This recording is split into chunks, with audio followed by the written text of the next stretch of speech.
Oke guys, balik lagi di sesi step by step. Kali ini kita akan belajar bagaimana cara import dan export file. Oke, langsung aja.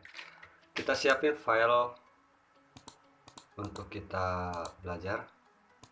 Lalu kita buka CorelDRAW. Kita buat lembar kerja baru.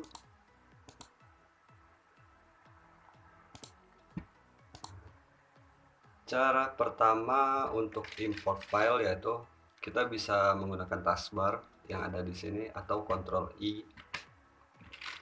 Lalu kita cari di mana kita menyimpan file. Lalu kita klik import. Nah, di sini kalau misalnya kita langsung klik, dia akan file itu akan terimport dengan ukuran sesuai aslinya ya, dengan ukuran real. Tapi kalau misalkan kita klik lalu kita tahan begini, itu kita bisa menyesuaikan besar kecilnya file saat nanti tampil.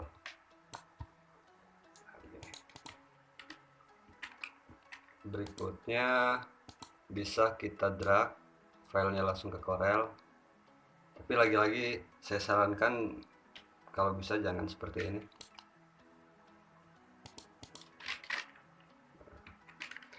Atau kalau misalkan kita buat desain banner atau apapun dan kita akan mengambil gambar dari Google ya, kita bisa langsung copy filenya, copy Mac, klik kanan, copy image, lalu kita paste di lembar kerja ya. Nah, seperti ini.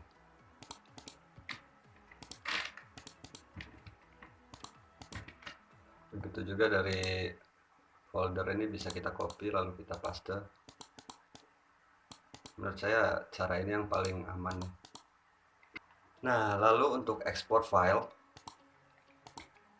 kita bisa klik dan pilih taskbar yang ada di sini atau menggunakan Ctrl E.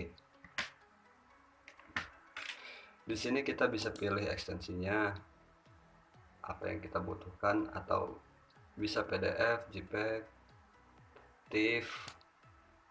Misalnya kalau percetakan itu kita pakai TIFF atau JPEG.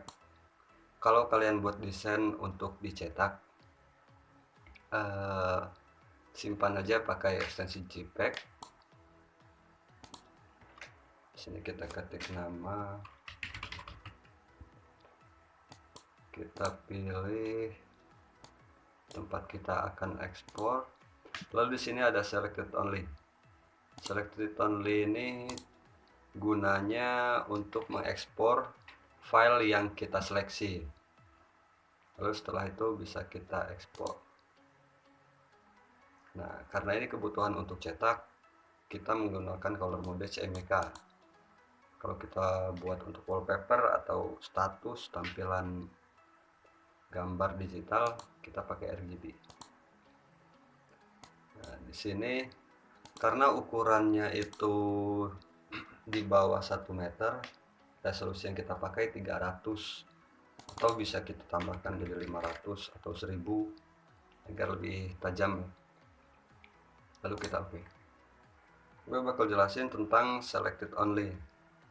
Jadi kalau misalkan kita checklist, yang terekspor itu adalah file yang kita seleksi, sedangkan yang tidak terseleksi itu tidak akan terekspor. Contohnya begini. Di sini ada 2 file. Yang saya seleksi adalah yang sebelah kiri. Nah, saat saya ekspor, kita buat selected only-nya, kita checklist, lalu kita ekspor.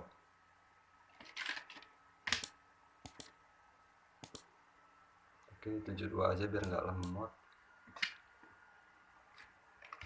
Nah, maka yang terekspor adalah hanya file yang sebelah kiri. Sedangkan kalau misalkan selected only-nya kita hilangkan, kita buat test B, lalu kita ekspor, akan seperti ini. Jadi semua gambar yang ada pada lembar kerja itu akan terekspor.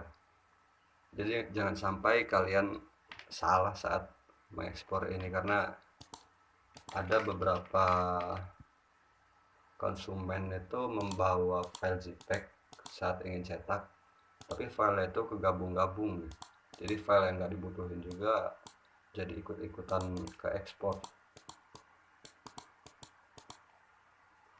Oke, sekian dari saya, terima kasih.